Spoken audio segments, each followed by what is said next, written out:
자기 부인과 헤어지는 것을 심각하게 고민하고 상담을 하러 갔다고 합니다. 뭐 때문에 그런 생각을 했느냐고 물었더니 지난 대통령 선거 때 자기하고 생각이 다른 사람을 찍었다는 거예요. 부인이. 그러니 아마 나를 사랑하지 않아서 그런 것 아닌가. 그래서 서로 사랑하지 않는데 어떻게 살겠는가. 그런 생각을 했다는 거죠. 여러분, 부부간에도 생각이 다른 경우가 있습니다. 집사람이 저보고 누구 찍으려고 많이 물어보더라고요. 그래서 당신은 당신 생각하는 사람 찍고 나는 내 생각하는 사람 찍고 그렇게 합시다. 생각이 다를 수 있어요. 하물며 우리 생각과 하나님의 생각이 꼭 같겠습니까? 더욱이 우리가 전지전능하신 하나님의 생각을 어찌 다 이해할 수가 있겠습니까? 아람 나라의 실세인 나만 장군은 자기 몸에 퍼진 나병을 고치려고 먼 길을 엘리사 선지자를 찾아왔습니다. 엘리사 선지자 사는 형편이라는 건 뭐 오두막집 같은데 그런 데 살고 있었겠죠. 그런 나만 장군은 그 위상이 왕이 특별 대우를 할 정도로 민족적인 영웅입니다. 전차를 거느리고 많은 선물을 준비해서 대단한 모습으로 찾아왔는데 막상 엘리사 선지자는 나보지도 안 하고 자기 아리 사람을 시켜서 요단강에 가서 7번 몸을 담그면은 몸이 깨끗해질 거다. 그리고 우리 선생님이 그렇게 말씀하시더라. 그러고는 가버렸어요. 이때 나만은 자존심이 상할 대로 상했습니다. 분노가 폭발해서 돌아가면서 말했습니다. 내 생각에는 그 사람이 내게로 와서 자기 하나님 이름을 부르면서 내 상처 위에 손을 흔들면서 고칠까 그렇게 생각해요. 우리나라의 강이 이스라엘 모든 강보다도 더 깨끗하고 좋지 않느냐고. 강물에 몸을 씻어서 나을 것 같으면 차라리 우리나라에 있는 그 강에 가서 씻으면 훨씬 빨리 깨끗해질 것이다라고 그렇게 생각하면서 돌아가려고 했던 겁니다. 이 엘리사의 처신이 자기의 기대와 너무나 달랐기 때문에 그렇습니다. 사람은 다 나름대로 자기 생각을 가지고 살아갑니다. 그런데 그 생각과 다른 상황을 어느 날 갑자기 만나게 된다면 우리는 당황하게 되는 겁니다. 오늘 읽은 말씀에 보면 애굽에서 노예살이 하다가 해방된 이스라엘 백성의 입장에서 볼 때 당황할 만한 일이 있었음을 모세는 말하고 있습니다. 하나님의 강력하신 개입으로 당시 세계 최강국이었던 애굽 제18왕조 때입니다. 이 애굽의 바로가 결국은 굴복하고 이스라엘 백성을 애굽에서 나가도록 허락했을 때에 이스라엘 백성들의 흥분은 대단했을 것입니다. 애굽을 나와 가게 되는 그들의 목적지는 이미 오래전 아브람 때부터 내가 주리라고 약속하셨던 하나님의 약속의 땅 가나안이었습니다. 이 가나안 땅은 이스라엘 백성들이 노예 사이를 하던 애굽의 당시에 왕궁이 있던 람셋에서 가장 빠른 길로 가면은 어른들은 한 4일 정도면 올라갈 수 있는 그런 곳입니다. 가족들과 더불어서 가축들을 끌고 천천히 그렇게 간다고 해도 한 달이면 어느 곳이나 구석구석 갈 수가 있는 그런 곳이죠. 그렇게 멀지 않는 그런 곳인데 하나님께서는 그들을 블레셋 사람들의 땅의 그 길로 인도하지 아니하셨다는 것입니다. 그 이유를 17절에서 이렇게 기록되어 말하고 있습니다. 바로가 백성을 보낸 후에 블레셋 사람의 땅의 길은 가까울지라도 하나님이 그들을 그 길로 인도하지 아니하셨으니 이는 하나님이 말씀하시기를 이 백성이 전쟁을 하게 되면 마음을 돌이켜 애굽으로 돌아갈까 하셨습니다. 그 가까운 길은 블레셋 사람의 땅의 길로 되어 있습니다.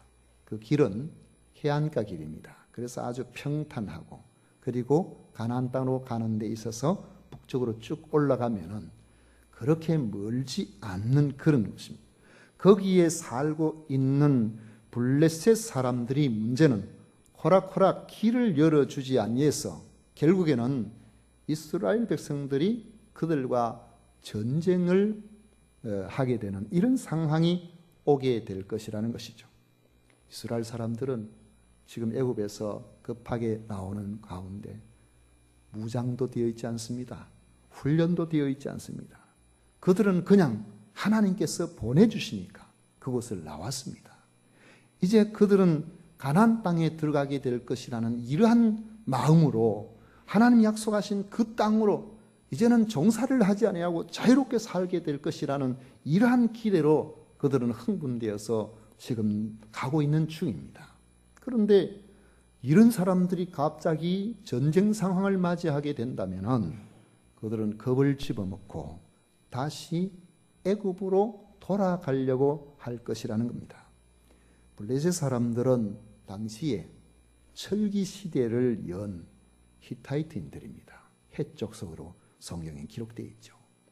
이스라엘 백성들이 통과해야 할 그 대로의 주변 성읍에 살고 있었기 때문에 이스라엘 사람들이 그쪽으로 올라가려고 하면은 결코 그냥 방치하지 않을 것입니다. 만약 전쟁이 벌어지게 되면은 그들은 철로 된 무기를 가지고 있는 사람들로서 이스라엘은 상대도 되지 않습니다. 그것을 아는 이스라엘은 여기서 전쟁에 죽는 것보다는 차라리 종살이 할 때가 낫지 않겠느냐 하고서 돌아가려고 할 것이라는 것이죠. 애굽으로 다시 가버린다는 거죠.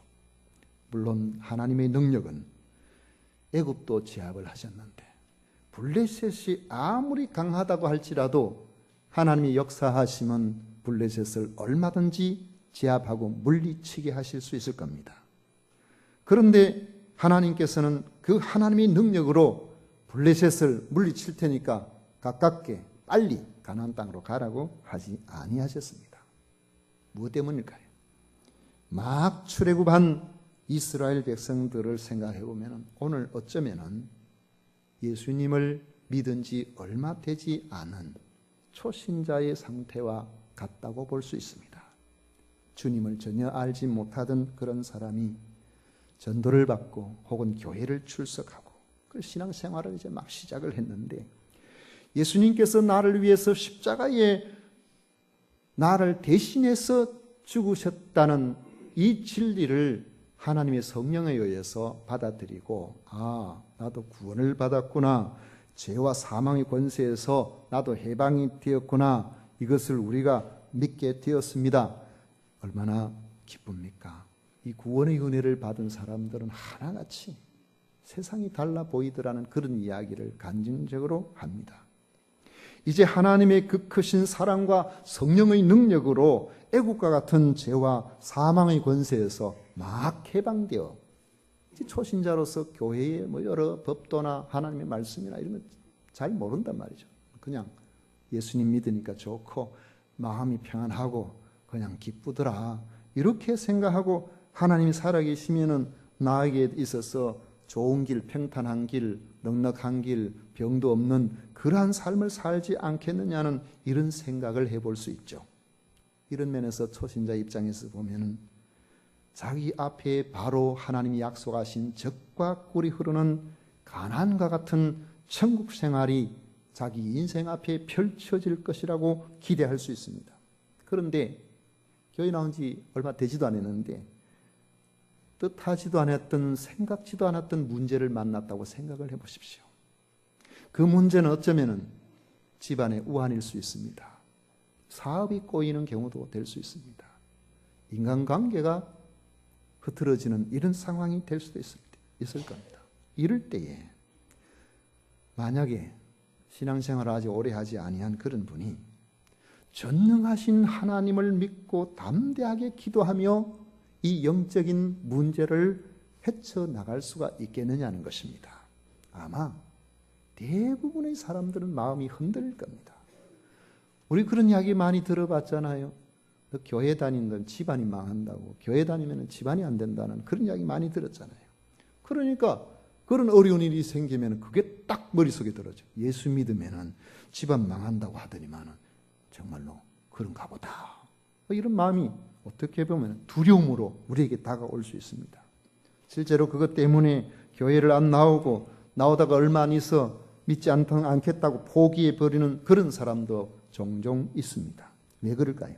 아직 신앙생활의 깊은 내용을 잘 알지 못하기 때문에 그렇습니다. 하나님께서는 한번 택하시고 부르시면 끝까지 책임져 주시는 그런 하나님, 사랑의 하나님, 능력의 하나님, 하나님께서는 신실하셔서 우리로 하여금 한번 관계를 맺으시면 끝까지 놓지 않고 우리를 보호하시는 그런 하나님을 제대로 모르기 때문에 하나님에 대한 지식이 없으면 유혹에 넘어가 버리거나 환난이 올 때 두려워서 좌절하기가 쉬운 것입니다. 이스라엘 백성들에게 있어서 블레셋은 바로 그런 넘기가 어려운 큰 장벽이었던 것입니다. 구원의 길은 전적으로 하나님의 단독 사역으로 이루어집니다. 우리가 어쩌면은 하나님의 역사하심이 아니라면은 교회 안에서 성경을 읽고 말씀을 무수하게 들어도 하나님의 말씀이 늘 생소하게 들려지고 내 마음에 믿어지지 않을 수 있습니다. 왜냐하면 이 믿음은 우리의 노력으로 되는 것도 아니고 이 믿음은 우리가 많은 것을 안다고 되는 것도 아니고 이 믿음은 하나님께서 주시하면 가능한 것이기 때문에 그렇습니다. 우리가 어느 날 교회 가니까 그냥 좋더라 이래가지고 오지만은 어느 날 하나님께서 하나님의 성령이 우리 마음속에 빛을 넣어주실 때 갑자기 깨달아지는 역사가, 갑자기 믿어지는 역사가 우리가 예수님을 구주로 믿는 사람들에게는 대부분 가지고 있습니다. 왜 그렇습니까? 원래 인생은 죄로 말미암아 죽었다고 그러는데 영적으로 보면 죽은 영혼이거든요. 우리가 살아있을 때 힘이 약하면 뭘 먹이고 하면 힘이 나서 점점 좋아지면 죽었으면 아무리 보약을 먹여도 소용이 없습니다.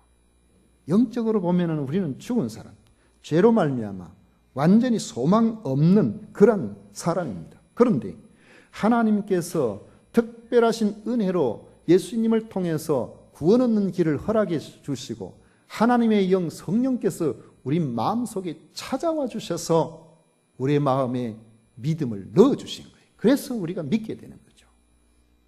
우리가 사람들, 하나님을 알지 못하는 사람들과 마찬가지로 같은 이성을 가지고 같은 상식을 가지고 같은 판단을 가지고 그렇게 살아가는데 어떤 사람들은 그렇게 보잖아요. 아이고 예수 믿는 사람들은 어떻게 그걸 다 믿냐고 생각해 보면 우리도 못 믿을 때가 있었어요. 우리도 도무지 믿어지지 않을 때가 있어요. 그리고 교회 다니는 사람 전부 바보처럼 느껴지는 그런 때가 있었단 말이죠. 그런데 하나님께서 부르실 때에 어느 순간에 내 마음에 믿지 않고는 안 되는 하나님의 강력하신 역사가 있어서 우리가 믿어지게 된 것입니다.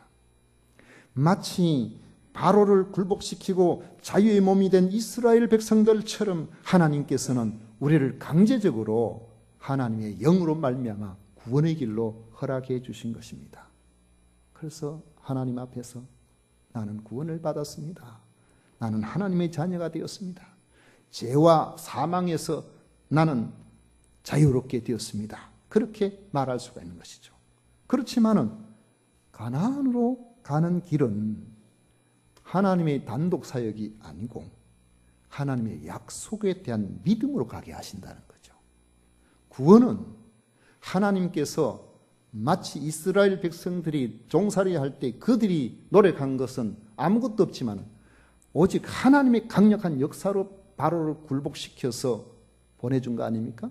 우리 구원 얻는 것도 그렇거든요. 구원 얻는 믿음도 우리 노력으로 되어지는 게 아니고 하나님께서 그렇게 믿음을 주실 때 우리는 그 믿음을 받아들여서 십자가에 달리신 2000년 전에 예수님의 그 십자가가 나를 위한 십자가인 것이 믿어지고 그리고 우리가 이 땅에서 죄와 사망으로부터 벗어났다는 것을 알게 되고 믿어지도록 그렇게 만들어 주시는 건데, 이 땅에서 성도답게 살아가는 그러한 길, 가난을 향하여 가는 그러한 길은 하나님께서 우리를 로봇같이 그냥 강제적으로 하시는 것이 아니라 우리의 인격, 우리의 심정, 우리의 전인적인 것들을 통해서 하나님의 역사해 나가시는 것입니다. 그래서 하나님의 약속에 대한 믿음을 하나님께서는 우리에게 키우기를 원하시는 거죠. 아무리 블레셋이 강해도 단번에 제압해버릴 수 있는 그런 능력을 하나님께서 가지고 계시지만은 이스라엘 백성들의 믿음이 아직까지 가나안 땅에 들어갈 만큼 자라지를 않았기 때문에, 이런 믿음은 환란이 오면은 예전에 살던 때가 더 좋았다면서, 힘든 일이 온다면은 안 믿을 때가 더 좋았다면서 보따리 사들고 자기 원래 길로 돌아가 버릴 그러한 믿음이 되는 것입니다. 그래서 하나님께서는 블레셋 사람의 땅의 길이 아닌 다른 길을 예비하셨습니다. 바로 홍해의 광야길이라고 말씀하고 있습니다.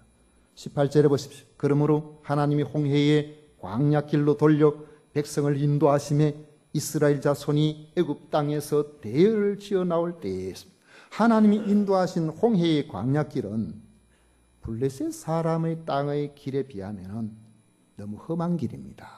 너무 먼 길이에요. 블레셋 사람의 땅의 길은 여러분이 아시다시피 이집트의 그 삼각주 지도상으로 보면은 오른쪽 중간쯤 람셋이 있는데, 거기에서 그냥 북쪽으로 쭉 올라가면 지중해 동쪽 해안이 되겠네요. 팔레스타인 땅에서 보면은 서쪽 해안이 되겠죠. 그냥 쭉 올라가면은 아주 평탄하고 평야가 되어 있고, 그래서 길이 아주 좋습니다. 기온도 좋고요. 기후도 아주 좋은 곳이죠. 그건 쭉 올라갈 수 있는 거죠. 금방 갈 수 있는 그런 길인데요. 그러나 광야길은 물도 없죠. 건조하고 낮에는 보통 50도를 오르내리죠. 밤에는 영하를 왔다 갔다 하면 엄청 추운 그런 곳입니다. 길도 무려 정상적으로 간다고 해도 6배 이상으로 먼 그런 길입니다. 그런데도 하나님께서는 평탄한 길로 인도하시지 아니하고 홍해의 광야길로 인도하셨다는 겁니다. 하나님께서 홍해의 광야길로 인도하신 것은 이스라엘 백성들을 고생시키기 위해서도 아니고 순간순간 낙담하고 절망하도록 하기 위해서도 아닙니다. 오히려 이스라엘 백성들을 사랑하는 마음으로 그들을 세우기 위해서, 그들의 믿음을 키우기 위해서 하나님께서 특별히 인도하신 길이라는 것입니다. 왜 하나님의 사랑하신, 하나님의 깊은 사랑이 담겨 있는 그런 배려의 길이 될까요? 첫째로는 뒤돌아가지 못하게 하는 하나님의 사랑이 있습니다. 길이 좁고 얼마 안 되고 또 길이 좋고 하면은 가다가 힘들면 아이고 옛날이 좋았는데 하고 뒤돌아가면 되는데, 광야길은 너무 험하고 너무 어려운 그런 길이 돼가지고 중간에 돌아가고 싶어도 아이고 여기까지 왔는데 막 그냥 계속 가야지. 광야길은 그런 곳이에요. 그래서 뒤돌아가기가 어려운 거예요. 건져내었더니만은 좀 힘들다고 옛날에 종살이 할 때가 좋았는데 이러면 되겠습니까? 여기서 종살이를 이야기하지만 우리가 영적으로 볼 때 사탄의 종노릇이에요. 그건 지옥 형벌이 기다리고 있는 그 길입니다. 두 번째로는 광야길로 하나님께서 인도하신 그 까닭은 하나님께서 철저하게 돌보시는 것을 깨닫도록 하기 위해서라는 겁니다. 어떠한 경우에도 하나님의 눈은 나를 떠나지 아니하심을 알게 하시려는 것입니다. 여러분, 우리가 좋은 일을 만나면은, 평안한 일을 만나면은 행복하다고 생각하고 평안한 일을 구합니다. 사실 우리는 평안을 구해야 되고 그 평안이 좋습니다. 그러나 평안함 속에서는 우리가 영원한 것을 보지 못하는 경우가 많습니다. 이 땅이 너무 좋으니까 그냥 사는 거예요. 제가 일부 예배 때 그런 말씀을 한번 드렸습니다만은, 예전에 제가 경북 의성 지역에 교회를 섬길 때에 어떤 그 교회 출석한 여집사님이 그분 말씀으로는 70평생에 감기 한 번을 걸려본 적이 없다 그러셨어요. 그만큼 건강하게. 그 누가 보더라도 신앙생활 잘 하는 분이 주일 되면은 교회에 주일날 단대 가시는 거 제가 본 적이 없거든요. 뭐 주일날만 나옵니까? 뭐 오후 예배, 또 새벽 예배, 수요 예배, 기도회, 뭐 빠지는 일이 없는 그런 분이에요. 그런데 어느 날 아마 둘째 아들인 것 같은데 대구에 그 집사님이 무릎이 좀 안 좋아가지고 그랬었는데, 대구에 아들 집에 갔다가 문제가 생겼습니다. 무릎 안 좋다고 그때 뼈주사라면서 상당히 그게 많이 유행을 할 때인데, 뼈주사를 맞고, 뼈주사가 뭔지 저는 잘 모르겠습니다. 뼈주사를 맞고 그날 밤에 주무시다가 화장실을 간다고 일어서셨는데 자기도 모르게 절벽에서 떨어지는 것 같이 한순간에 막 넘어져 버리신 거예요. 왜 그러냐 하니까 한쪽 허벅지 밑으로가 마비가 와버린 겁니다. 감각이 없어져 버린 거죠. 아마 신경을 어떻게 건드렸던가 보죠. 그래가지고 이분이 그때부터 집에 오셔가지고 누워 계셨는데, 감기 한 번 안 걸려보신 분이 그렇게 누워 계실 때 제가 여러 번 찾아가서 이야기도 나눠보고 신앙도 점검해보고 그렇게 하려고 이제 했었는데, 만나서 이야기를 나눠보니까 믿음이 하나도 없어요.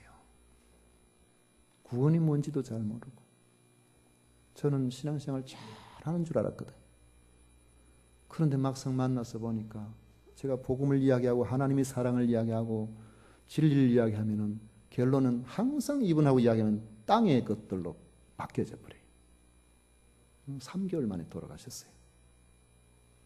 제가 생각하기에 우리 집사님이 평소에 감기도 좀 걸리고 독감도 좀 지나보고 그랬으면 몸이 강해지고 기도도 좀 제대로 해보고 뭐 또 이러면서 신앙이 좀 성장하지 않았을까. 아무런 문제가 없는 삶을 살다 보니까 그냥 교회만 왔다 갔다 저 일은 나하고는 아무 상관없는 것이다 막 그렇게 생각을 했는지, 한 번 어려움이 딱 오니까 아무것도 아닌 상태로서 그냥 끝장이 나버리는 것을 제가 봤습니다. 여러분, 힘든 일이 있다고 할지라도 그것은 여러분들을 고난의 길로 가게 하시는 길이 아니라는 것을 여러분 기억하시기를 바랍니다.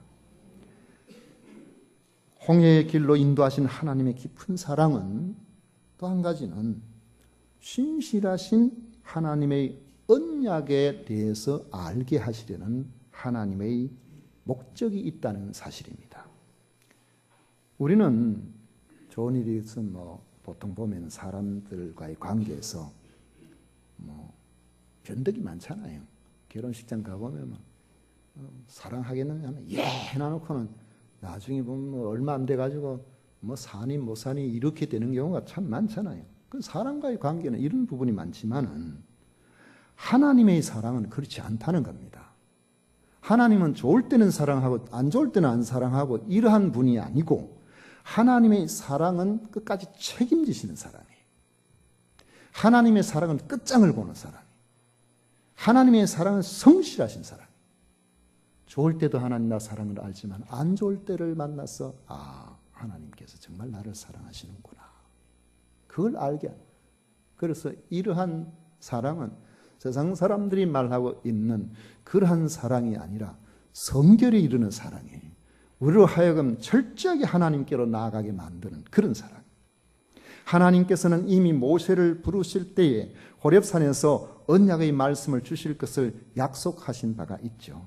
출애굽기 3장 12절에 보면 하나님이 이르시되 내가 반드시 너와 함께 있으리라. 내가 그 백성을 애굽에서 인도하여 낸 후에 너희가 이 산에서 하나님을 섬기리니 이것이 내가 너를 보낸 증거니라 했습니다. 물론 호렙산에 직접 언약의 말씀을 주시기도 전에 이미 벌써 하나님의 약속을 굳게 믿은 사람이 있었습니다. 오늘 본문에 나오는 요셉입니다. 요셉은 이때로부터 약 350년 전에 이미 하나님께서 아브라함과 이삭과 야곱을 통해서 가나안 땅을 주실 것이라고 약속하신 그 약속을 믿었습니다. 창세기 50장 25절에 보면 요셉이 또 이스라엘 자손에게 맹세시켜 이르기를 하나님이 반드시 당신들을 돌보시리니 당신들은 여기서 내 해골을 메고 올라가겠다 하라. 그래서 유언을 하기를 내가 죽으면 장사 지낸 바 되었다가 앞으로 여러분들 자손들이 가나안 땅으로 올라가게 될 테있는데 그때에 내 해골을 좀 메고 가달라고 부탁을 한 것입니다. 요셉이 그 유언을 기억했습니다. 19절에 보면 모세가 요셉의 유고를 가졌으니 이는 요셉이 이스라엘 자손으로 단단히 맹세하게 하여 이르기를 하나님이 반드시 너희를 찾아오시리니 너희는 내 유고를 여기서 가지고 나가라 하였음이더라.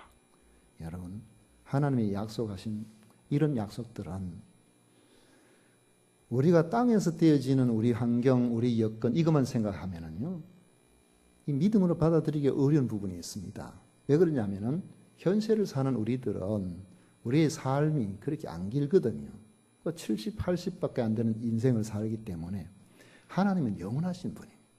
하나님께서 우리를 구원의 길로 인도하신 것은 이 구원으로 들어가서 짧은 현세로 끝나지 아니하고 우리의 삶을 영원한 삶으로 편입시켜 내시는 이런 하나님의 은혜입니다. 그러니 오늘 우리들이 땅에서는 아이고 벌써 세월이 되지 않았나, 내 인생의 날이 많지 않았네, 이게 절망이 아니고 우리는 영원 속에 있는 구원받은 하나님의 백성이기 때문에 땅에서의 부분만 가지고 생각지를 않도록 되어 있습니다. 만약에 땅의 것만 생각해 보십시오. 하나님께서 아브라함에게 가나안 땅 주겠다 약속을 하셨는데 그는 가나안 땅 그 자손들이 충분히 그 약속 안에 있는 것을 보지를 못하고 죽었습니다. 그 아들 이삭도 마찬가지, 야곱도 마찬가지입니다. 요셉이 죽고도 350년 동안 가나안 땅은 고사하고 지금 애굽에서 종살이 하고 있었지 않습니까? 그러나 하나님 안에서 그들은 영원을 사는 그런 사람이었기 때문에 그들의 그 약속을 믿고 나아가는 것은 땅에서 자기 생애 동안 이루어지지 않았다고 할지라도 그들은 영원한 소망 가운데 있는 하나님의 복된 사람이 되는 것입니다. 그러니까 이런 믿음을 가지고 있었기 때문에 하나님 약속하신 것은 반드시 이루어진다. 그러니까 요셉이 자기 이 세대에 수백 년 동안 안 이루어진 거지만 하나님께서 이루어 주실 것을 믿고서 앞으로 올라가게 되는데 유고를 좀 메고 올라가 달라고 그렇게 부탁을 한 것입니다. 하나님께서는 우리가 예수님을 믿는다는 신앙 고백뿐만 아니라 이 땅에 살면서 그 신앙 고백, 그 믿음의 증거를 가지고 살기를 원하시는 것입니다. 그래서 우리에게 이 홍해의 광야길과 같은 우리가 원치 않는 순탄치 않은 길로도 인도하시는 겁니다. 여러분 어떤 생각이 듭니까? 아이고 그럴 것 같으면 차라리 예수 안 믿고 살면 안 나았겠나? 여러분 그 생각이 드십니까? 그런 생각은 옳지 않습니다.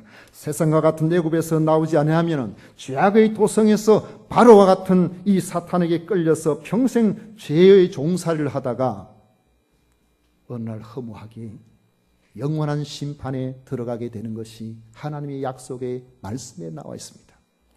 예수님을 믿고 살면 모든 길이 내 마음먹은 대로 이루어지는 순탄한 길이 펼쳐질 것이라는 이런 생각은 사람 생각이, 예수님을 믿는 사람이 가는 길은 그렇지 않습니다.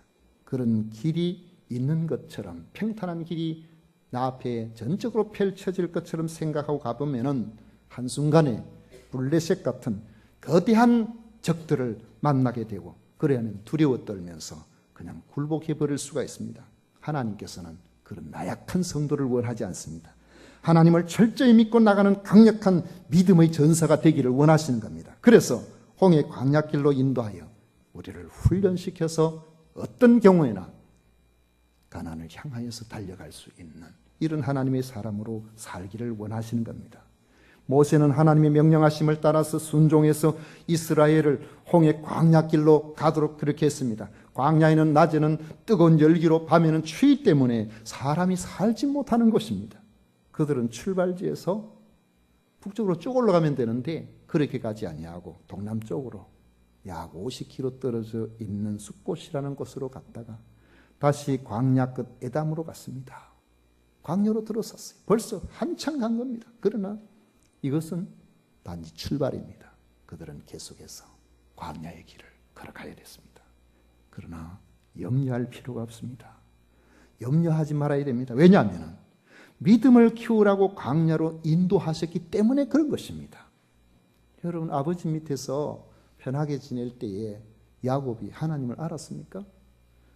하나님에 대한 이야기도 듣고 축복도 듣고 모든 것을 다 들었지만 그가 개인적으로 하나님을 만난 적은 없어요.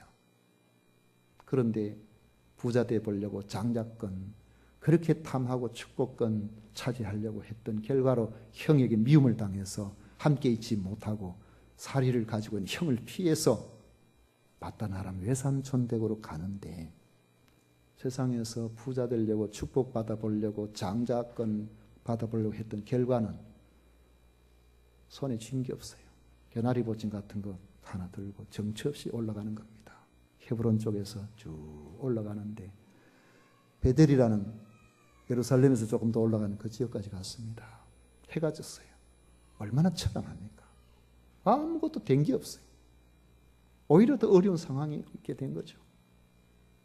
해가 지니까 잠을 자야 되는데 여인숙도 없고 그냥 돌을 베개 삼아서 처량하게 누워서 잠을 잡니다.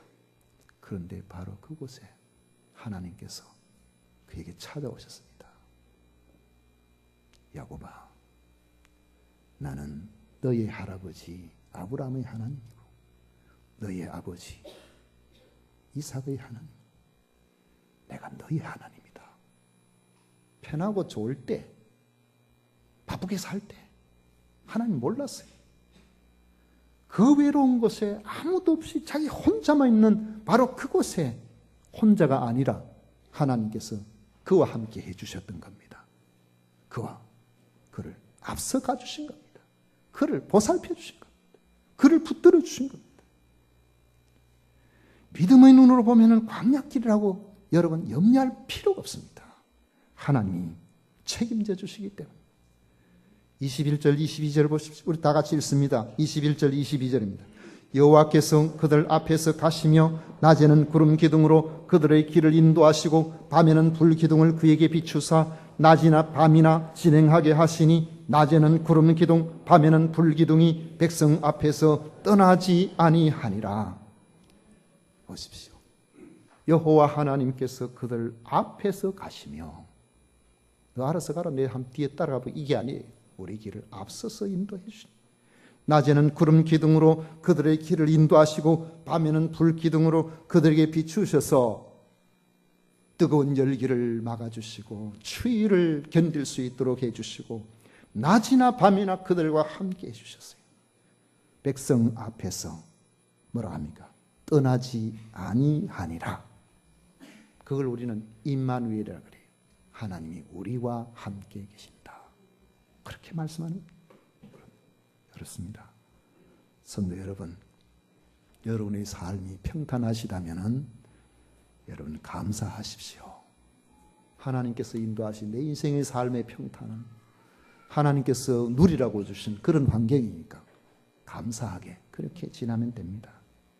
그렇지만은 이 삶이 너무 오래 지속되다 보면은 하나님의 살아계심과 하나님이 함께 하신 그 은혜를 우리가 망각해버리고 내가 잘해서 그러나 원래 사는 게 그런 건가? 이렇게 생각돼 버려가지고 우리가 무방비 상태로 살 수가 있습니다. 그러다가 갑자기 블레셋 같은 그러한 강력한 사탄이 도전이 오게 되면은 맥도 못 치고 그만 절망해버리는 이런 상황이 올 수가 있는 겁니다. 그러니까 평탄할 때 감사하면서 내가 혹시나 강력한 문제에 부딪힌다고 할지라도 맞서 싸울 믿음이 내게 있는지 항상 우리 자신을 살펴봐야 됩니다. 만약에 그런 믿음이 자신이 없다면 오늘 내게 주어지는 작은 광야 같은 고단한 삶의 현장, 여러분 감사하시기를 바랍니다. 그러한 삶이 나의 믿음을 키우라고 주신 하나님의 훈련장이라는 사실을 받아들이시기를 바랍니다. 분명하게 기억해야 할 것은 하나님께서는 우리가 비록 광야길로 간다고 할지라도 험한 그 길로 간다고 할지라도 우리를 홀로 버려두시는 법이 없다는 점입니다. 우리 앞에 가셔서 불기둥으로 따뜻하게 하시고 구름 기둥으로 서늘하게 하시며 결코 우리를 떠나지 않는다는 것이 하나님의 약속입니다. 이스라엘 백성들이 40년 광야 생활이 바로 그렇게 되었어요. 그 한 증거가 만납니다. 아무것도 먹을 것이 없는 그곳에 아침마다 일어나면은 만나가 이슬처럼 내려서 그것으로 그 하루를 연명하고 그 하루를 연명하고 그 하루가 40년이 되는 거예요. 여러분 믿음으로 그렇게 나가면 됩니다. 그래서 우리의 믿음을 키워서 마침내 적과 꿀이 흐르는 그 땅으로 들어가게 만들어 주시는 겁니다. 광야 길처럼 힘이 들지라도 신실하신 하나님을 믿고 끝까지 전진하시면 하나님께서 우리에게 큰 믿음으로 성숙하게 만들어 주실 겁니다. 그리고 마침내 영육간에 그리고 현세와 내세의 모든 부분들을 한결같이 이끌고 나가는 그러한 승리의 삶을 살게 만들어 주시는 겁니다. 이런 성숙한 우리 모든 승리자가 되시기를, 우리 모든 성도님들이 이런 승리자가 되시기를 주의 이름으로 축원을 드립니다. 기도하겠습니다. 고마우신 하나님,